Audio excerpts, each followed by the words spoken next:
Gejala dari gigitan serangga ini dapat berbeda-beda, tergantung dari serangga yang menyengat kita. Tentunya serangga apabila kita digigit misalnya nyamuk, apabila kita digigit lebah, tentu akan menyebabkan manifestasi yang berbeda-beda.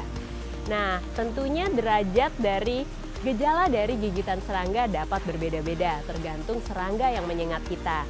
Misalnya kalau kita digigit nyamuk, lebah, atau laba-laba, tentunya dapat menimbulkan manifestasi kulit yang berbeda-beda. Seringkali gigitan serangga hanya menimbulkan gejala ringan, akan tetapi kita harus hati-hati karena tidak semua gigitan serangga itu tidak berbahaya.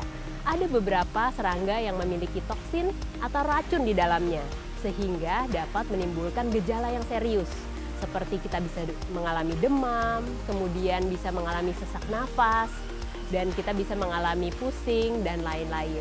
Apabila kita mengalami gejala-gejala serius seperti ini, kita harus langsung pergi ke rumah sakit, dan kita harus segera ditangani oleh dokter ahlinya.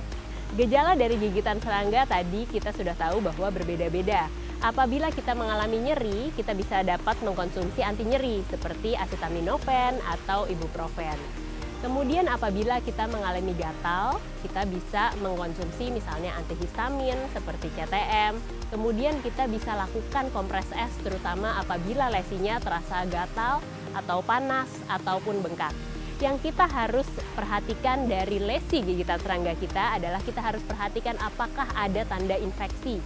Apabila ada tanda infeksi seperti mengeluarkan nanah, kemudian dia merah dan sangat nyeri, kita sebaiknya berobat ke dokter spesialis untuk dapat diberikan pengobatan yang sesuai seperti salep antibiotik.